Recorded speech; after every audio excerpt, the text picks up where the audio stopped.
Selon en fait l'ONU, selon la source de l'ONU, lorsqu'on parle de violation de droits de l'homme, en fait c'est tout simplement un terme qui indique que les droits de l'homme ont été violés par l'action ou l'omission d'un responsable ou encore un agent de l'État, par exemple un agent de police, un soldat, un juge, un ministre, un administrateur local ou encore un parlementaire dans l'exercice réel ou présumé de ses fonctions.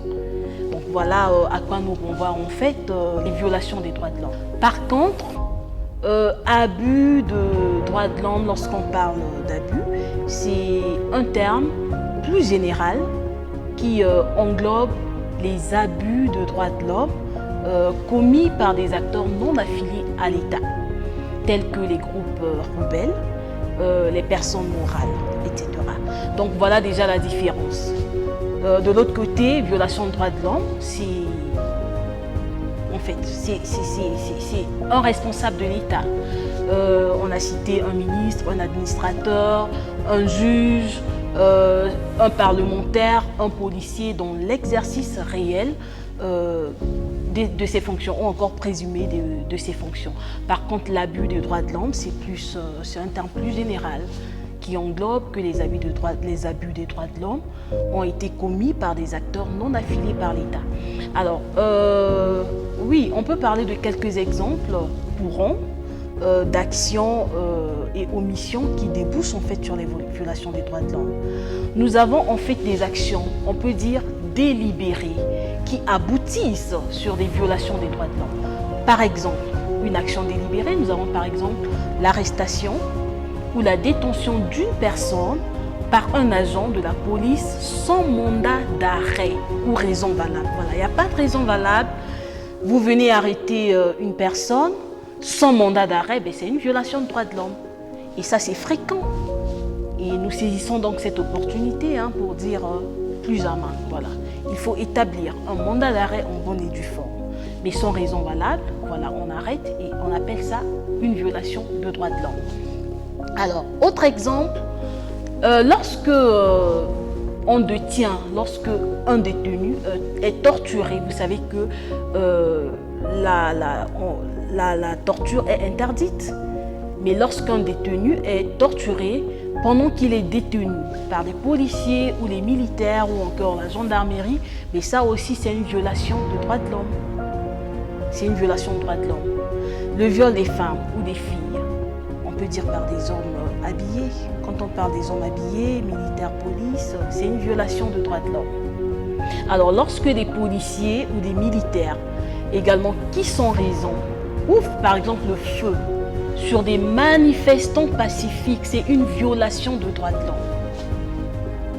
Aujourd'hui, souvent la population, la société civile se lève pour revendiquer certains droits. Mais qu'est-ce qui se passe? Souvent il y a des policiers. Pourtant c'est une manifestation pacifique. Mais les policiers ouvrent souvent les feux. C'est fréquent, ça arrive. Alors c'est une violation de droits de l'homme. Lorsqu'un ministre qui se dit ministre a peut-être un petit, on peut dire malentendu avec une personne et décide, parce que voilà, je suis ministre, du coup je t'envoie en prison, mais c'est également une violation de droits de l'homme. Alors donc ça c'est un peu des actions, on peut dire délibérées, c'est des actions délibérées qui aboutissent en fait, comme je l'ai tantôt souligné, à des violations de droits de l'homme. Par contre, il y a des violations qui se produisent à cause uniquement de l'inaction.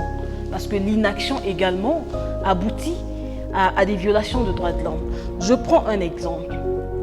Lorsqu'un gouvernement ne prend pas de mesures immédiates pour assurer les droits et des services de première nécessité, tels que la nourriture, l'eau, l'électricité, c'est une violation de droits de l'homme. Les coupures d'électricité sont légendes. Alors sans aviser, il y a des pays, il y a des coins, on n'avise pas, on coupe l'électricité. 2, 3 jours, 4 jours, pas d'électricité, pas d'eau. Alors qu'il y a quelques années, il y a eu des slogans « Eau pour tous ». Nous sommes au XXIe siècle. Malheureusement, dans certaines capitales africaines, l'accès à l'eau, l'accès à l'électricité, c'est encore un problème. Donc, à cause de cette inaction, on ne veut pas faire d'efforts pour servir au moins ça. Comme on dit, c'est le b.a.-ba, mais c'est une violation. C'est une violation. L'hébergement convenable à un groupe de personnes peut-être déplacées dans leur propre pays. C'est des cas, hein? Il y en a multiples. Et ça aussi, c'est des violations de droits de l'homme. Donc, lorsque, par exemple, également, un représentant local du ministre, par exemple, de l'Éducation, ne prend aucune mesure pour permettre, par exemple, aux filles d'aller à l'école, comme les garçons, mais c'est une violation de droits de l'homme. Donc, voilà, en fait, ce qu'on peut dire sur les violations en fait, des droits de l'homme qui aboutissent d'une part par l'inaction, à cause de l'inaction peut-être d'un gouvernement. Lorsqu'on décide, on a des populations autochtones. Certains n'ont pas droit à l'éducation. Alors, quelque part, on peut parler de cette inaction-là. Qu'est-ce qu'on fait pour permettre à ces enfants autochtones d'accéder à l'école?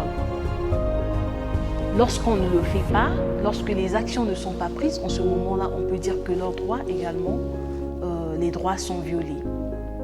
Je vous remercie.